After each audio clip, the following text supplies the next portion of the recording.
और online check कर लेना।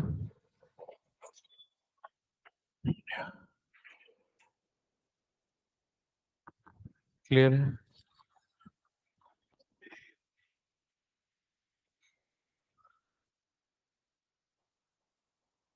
चलो, तो डॉक्यूमेंट पूरा आपके सामने ही रहेगा। मैं आपको उसको समराइज करके बताऊंगा और आपको रीडिंग के लिए आसानी हो जाए। तो ट्राइडेंट का मकसद यही है, और जिसको डॉक्यूमेंट चाहिए वो ओपनली कम्युनिटी पे अवेलेबल है। For the people who are watching online as well, आपको अगर डॉक्यूमेंट चाहिए होता है तो ये आप ऑफिशियल नंबर पे कांटेक्ट करके या कम्युनिटी पे, या फिर लिंक में पीडीएफ का डाउनलोडेबल ऑप्शन रहता है, आप वहां से डाउनलोड कर सकते हैं इसको। ठीक है, तो सबसे पहले ये नाम सुना है आपने, क्लस्टर म्यूनिशंस का? ठीक है, ये रिसेंटली न्यूज में रहा था, रशिया यूक्रेन वॉर के लिए न्यूज में रहा था। स्ट्रक्चर देख के आपको थोड़ा सा मैं ब्रीफ आउट करता हूँ।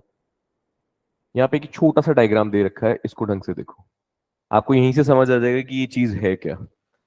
बेसिकली ये एक, हमारी देसी भाषा में इसको कनस्तर बोलते हैं। कनस्तर के अंदर छोटे छोटे रखे हुए बम्स होते हैं। तो सब म्यूनिशंस जो होते हैं, ये एक्चुअली क्लस्टर क्यों बोला जाता है इसको, वो म्यूनिशंस का एक क्लस्टर है। एक कनस्तर में बंद या क्लस्टर में बंद छोटे छोटे बॉम्ब्स होते हैं। या तो ये एयर ड्रॉप्ड होते हैं, या फिर ये ग्राउंड से चलाए जाते हैं। यहाँ पे आगे जाके ये स्पिनिंग व्हीकल टाइप का होता है, जाएगा अपने आप अपना, थोड़ा सा उसका आप देखोगे मूवीज वगैरह में या कार्टून्स में, आगे से उसका हल्का सा मुंह खुलता है, उसके अंदर से ये सब बॉम्ब्स निकलते हैं। ये जो बॉम्ब्स होते हैं, इस तरह के छोटे छोटे बॉम्ब, इसे ही हम बोलते हैं, क्या होता है ये, म्यूनिशंस। अब ये आगे जाके ब्लास्ट होते हैं। ये इंपॉर्टेंट क्यों है, इसलिए क्योंकि सबसे पहली बात तो इस बार ये न्यूज में रहे, और न्यूज में रहने के साथ साथ इसका जो स्ट्रक्चर है, इसमें एक पिक्यूलियर बात यह है कि इसकी फेलियर रेट थोड़ी हाई है। और कई बार ऐसा होता है कि वो ड्रॉप हो गया, और ड्रॉप होने के बाद में बहुत टाइम बाद में फटा वो, तो इम्पैक्ट कई बार सिविलियन पॉपुलेशन पे बहुत ज्यादा होता है।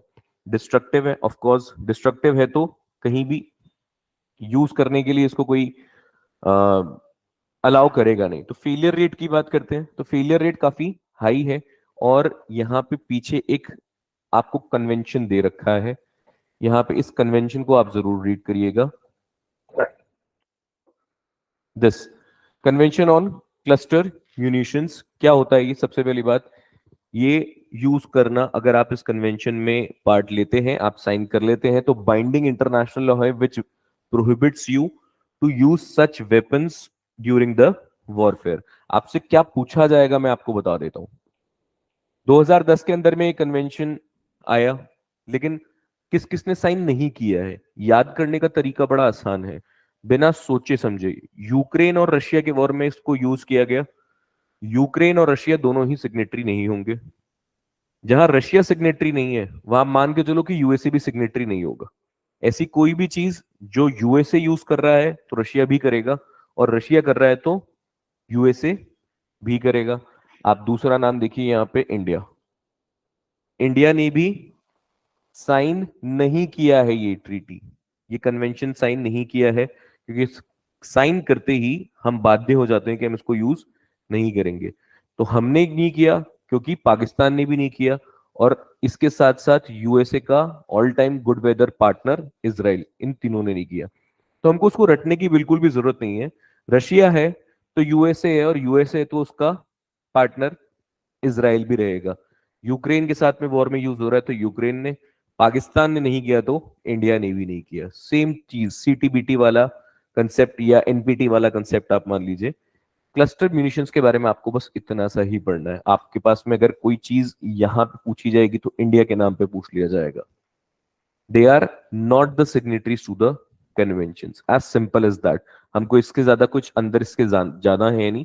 आपको स्ट्रक्चर पता है, और आपको ये पॉइंट इंपॉर्टेंट है यहाँ पे, दैट्स की फेलियर रेट जो है थोड़ी हाई है। दिमाग में स्ट्रक्चर बैठ गया, क्या होता है क्लस्टर म्यूनिशंस, आगे से मुंह खुलेगा, बहुत सारे और उसमें से बम्स निकलेंगे, जाके पैराशूट की तरह फॉर्म में होते हैं, कहीं लैंड करेंगे और वो फट जाएंगे। दैट्स इट, क्लस्टर म्यूनिशंस में आपके लिए इंपॉर्टेंट यही था।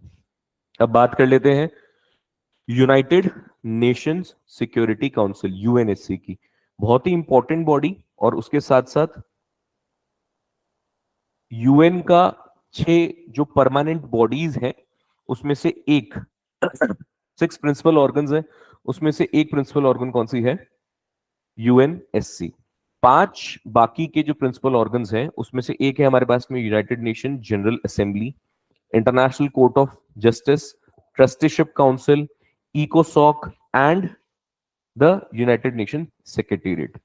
याद रखना है इस चीज को।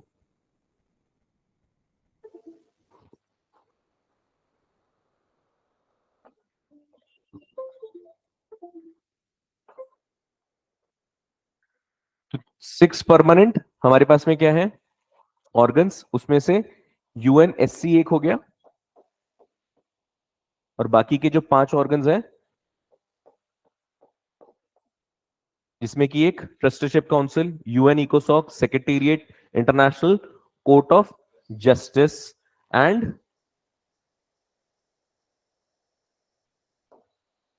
Trusteeship council.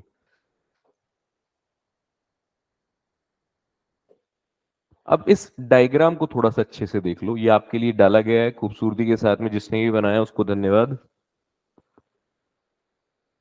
यूएनएससी में टोटल मिला के कितने मेंबर्स होंगे? 15।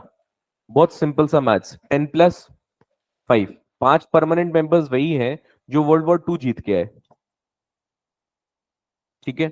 यूएन चार्टर जब डिजाइन हुआ तब इस तरह से डिजाइन हुआ था कि वर्ल्ड वॉर जैसी इवेंट दूसरे और ना हो पाए, तो कंट्रोल करना जरूरी था। अब यहां पे 5 मेंबर्स कौन कौन से दिख रहे हैं आपको?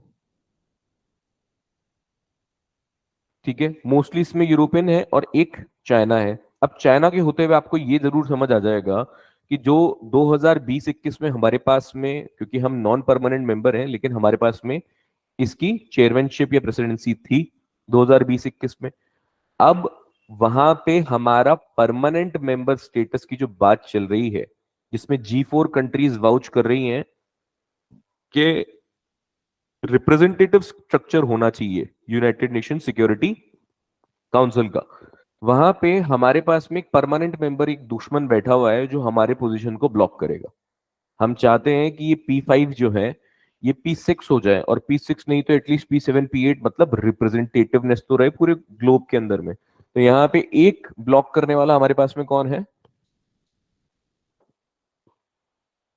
China, Russia, France and UK and USA. These are the 5 permanent members. अब नॉन परमानेंट मेंबर्स का डिस्ट्रीब्यूशन देखो आप। ये तो परमानेंट मेंबर्स हो गए हमारे, ये तो फ्रीज हो गए, इसे हम बोलते हैं P5। अभी नॉन परमानेंट मेंबर्स यहाँ पे कॉन्टिनेंट वाइज जो है यहाँ पे एलोकेशन किए जाते हैं। ठीक है। अब जो नॉन परमानेंट मेंबर्स हैं उनको पीरियोडिकली जो है वो इलेक्ट करते हैं हम। बात समझ आई? यहां तक कोई भी कंफ्यूजन?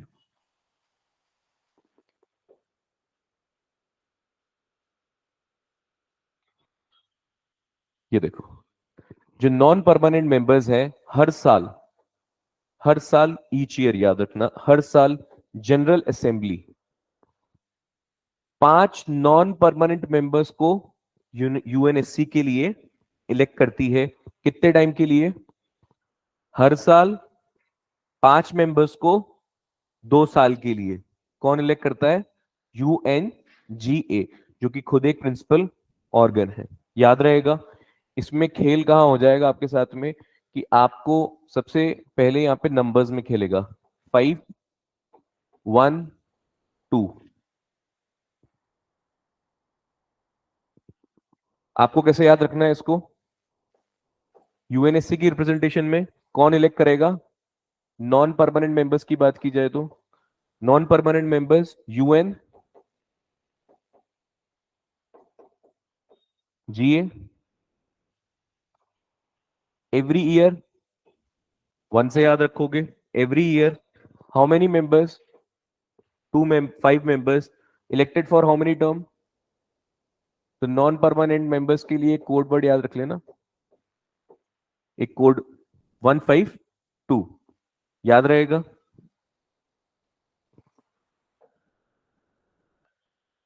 हाँ जी, हेडक्वार्टर्स कहाँ है इसका? यूएसए में हेडक्वार्टर्स है। एंड इसकी प्राइमरी रिस्पॉन्सिबिलिटीज बेसिकली नाम से ही पता चलता है, security, peace, law, order maintain करना। और ये लीगली बाइंडिंग रेजोल्यूशंस पास कर सकता है जो कि सारे यूनाइटेड नेशन के मेंबर्स पे बाइंडिंग हो सकते हैं। यूएनएससी के पास में वो पावर्स रहती है जो लीगली बाइंडिंग रेजोल्यूशंस पास कर सकता है, which will be binding on all UN member states.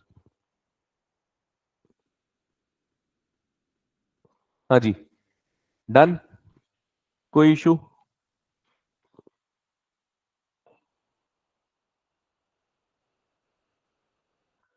Presidentship की बात करते हैं। अब टोटल मिला के कितने मेंबर हुए हमारे पास में?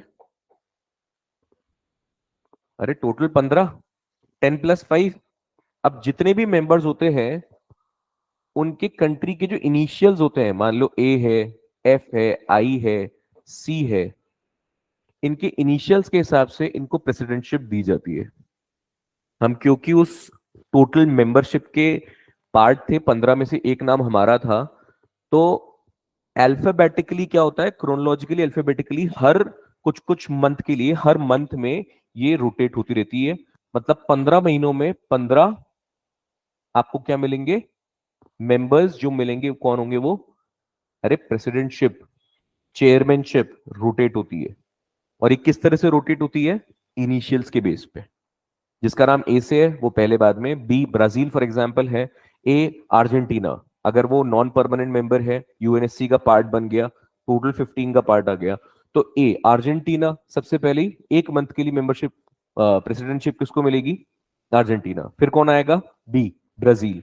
याद रहेगा, अल्फाबेटिकली ये हर मंथ पे रोटेट होता रहता है। कोई भी परमानेंटली इसका चेयरमैनशिप किसी के पास में नहीं होती है। लेकिन P5 का रोल क्या है फिर? अगर इतना ही आसान है तो फिर P5 का रोल क्या है? P5 के पास में क्या है? वीटो। किसी भी डिसीजन में आपको 9 एफर्मेटिव चाहिए होते हैं, मतलब यस चाहिए होते हैं, 15 में से 9 चाहिए। लेकिन आपके पास में जो P5 मेंबर्स हैं वो सारे उस 9 में से एटलीस्ट वो 5 P5 उस पर एग्री करनी चाहिए। इनमें से कोई भी अगर डिसएग्री करता है तो उसे वीटो पावर एक्सरसाइज करना बोलते हैं। वो डिसीजन वहीं पे रुक जाता है। P5 की प्रॉपर कंकरेंस अगर नहीं मिलेगी, परमानेंट मेंबर्स की कंकरेंस नहीं मिलती है, तो वो डिसीजन आगे नहीं लिया जा सकता है। अब बात कर रहे हैं कि इतनी बड़ी कंट्रोवर्सी हो क्यों रही है। अभी तक इंडिया कितनी बार मेंबर बन चुका है? नॉन परमानेंट मेंबर स्टेटस हमको कितनी बार मिल चुका है? 8 बार हम यूएनएससी का हिस्सा बन चुके हैं। रिसेंटली हमारे पास में 2021 और 22 के बीच में हमारे पास में ये मेंबरशिप रही है। ठीक है, अब हम क्या चाहते हैं? हम चाहते हैं कि हमको परमानेंट स्टेटस दे दिया जाए। और इसके लिए वाउच कौन कर रहा है? G4 group. G4 ग्रुप ये रहा, India, Brazil, Germany and Japan. ये क्या चाहता है? ये वाउच कर रहा है कि रिप्रेजेंटेटिव बनाओ यूनाइटेड नेशन सिक्योरिटी काउंसिल को। और जिन जिन का स्टेक्स बढ़ गया है, एक सेंचुरी निकल चुकी है पीछे, और जिनका स्टेक्स अब ग्लोबल पॉलिटिक्स में बढ़ चुका है, उनको परमानेंट पोजीशंस दी जाए।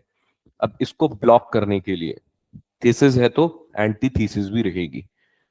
एक एंटी थीसिस तो हमारे सामने चाइना देखा ही हुआ है, क्योंकि कोई भी डिसीजन होगा, चार्टर में कोई भी चेंजेस होंगे, तो वो आपको P5 के कंकरेंस में डालने ही होंगे। P5 में एक दुश्मन ऑलरेडी बैठा है हमारे पास में, चाइना, जो कभी नहीं चाहेगा कि हम परमानेंट मेंबर बने।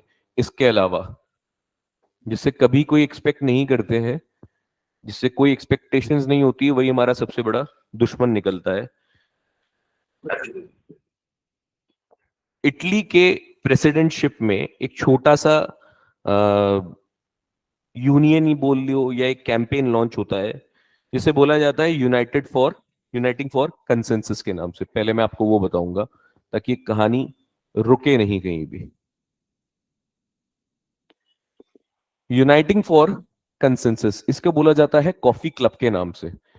एक मूवमेंट डेवलप हुआ 1990s में जो ये कह रहा था कि एक्सपेंशन, जो पॉसिबल एक्सपेंशन आप चाह रहे हो सिक्योरिटी काउंसिल का, वैसा नहीं होना चाहिए। और इसकी लीडरशिप किसने दी? क्योंकि दिए को भी कहां पता है या मोमबत्ती को भी कहां पता है कि जिस थ्रेड को, जिस धागे को वो अपने अंदर सिमेट के बैठा हुआ है, वही उसके अंत का कारण बनेगा। धागा खत्म तो इटली नहीं चाहता है कि जिस तरीके से G4 नेशंस चाह रहे हैं एक्सपैंड करना, जिसमें कि ब्राजील, जर्मनी, इंडिया और जापान जिस तरह से प्रपोजल चाह रहे हैं वैसा हो। वो चाहता है कि अगर एक्सपेंशन होता है, परमानेंट मेंबरशिप का अगर एक्सपेंशन होता है तो कंसेंसस के साथ होना चाहिए। और इसमें, इस मूवमेंट में ऑफ कोर्स ये तो छोटा बच्चा हमारा मानेगा थोड़ी हर जगह जाके। अर्जेंटीना, कनाडा, ऑस्ट्रेलिया, ये तो याद करने की जरूरत ही नहीं पड़ेगी क्योंकि मूवमेंट इसका चलाया हुआ है। स्पेन एंड साउथ कोरिया, आपको ये मेंबर्स के नाम याद रखने पड़ेंगे क्योंकि ये कौन से हैं, किससे बिलोंग करते हैं? Coffee club. कॉफी क्लब वो नहीं है जो चाय के ब्रेक में तुम लोग चले जाते हो, वो वाला कॉफी क्लब नहीं है। अच्छा, यूएनएससी ने एक ह्यूमन राइट्स के लिए एक रेजोल्यूशन 1948 में अडॉप्ट किया हुआ है, universal declaration on human rights. ये बड़ा बहुत बड़ा डिक्लेरेशन है जो आज मास्टर डॉक्यूमेंट माना जाता है ह्यूमन राइट्स के लिए।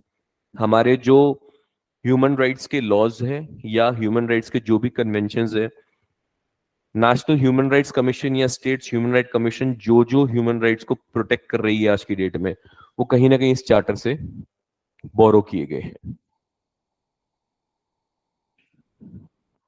ये बात याद रखना।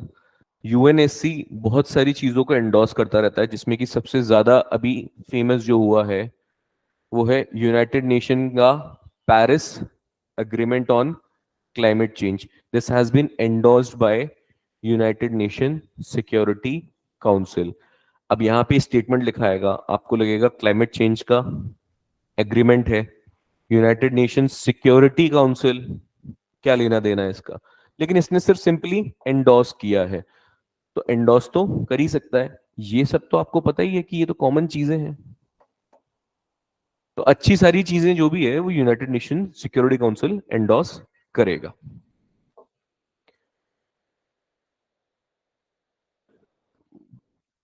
एंड ऑफ कोर्स ये इकलौता अभी तक का सबसे बड़ा अग्रीमेंट है जिसमें लार्जेस्ट मेंबरशिप या जो कंट्रीज हैं जिन्होंने साइन कर दिया है, किसको? यूनाइटेड नेशन सिक्योरिटी काउंसिल ने जिसको एंडोर्स किया है, पेरिस एग्रीमेंट। हाँ जी, एफर्मेटिव वोट हमने बात कर ली, इस बारे में वीटो के बारे में बात कर ली। कितने वोट्स चाहिए होते हैं एटलीस्ट एफर्मेटिव वोट्स? 9। 15 में से 9 एफर्मेटिव चाहिए इंक्लूडिंग P5 की कंकरेंस, अदरवाइज वो डिसीजन स्टॉल कर दिया जाता है। यहाँ पे यूनाइटेड पीस कीपिंग फोर्स की भी बात की जाएगी। पीस कीपिंग मिशंस के बारे में आपने सुना होगा। More than 70 peacekeeping missions has been sent by United Nations Security Council since 1948, जिसमें 120 कंट्रीज ने पार्टिसिपेंट रहे हैं, पीस कीपिंग फोर्स को कंट्रीब्यूट किया है। इंडिया एक लार्जेस्ट कंट्रीब्यूटर माना जाता है, one of the largest contributor in the UN peace keeping forces. हमारे पहले कौन है? बांग्लादेश एंड नेपाल। हम क्या हैं? थर्ड पोजीशन पे हैं, लेकिन फिर भी हमारा पार्टिसिपेशन ऐसे पीस कीपिंग मिशंस में काफी जबरदस्त रहा है। सैंक्शंस लगाने की पावर, यूएनएससी सैंक्शंस लगा सकता है, थ्रेट भी कर सकता है कि लगा देंगे, लेकिन वो सैंक्शंस किस किस टाइप के हो सकते हैं? पहली चीज, किसी को भी रोकना है तो उसको ट्रेड करने से रोक दो, उसके ट्रैवल बैन्स लगा दो, असेट्स, इंटरनेशनल असेट्स कुछ भी हैं उसको सीज कर दो। अब ये जो सैंक्शंस हैं इसको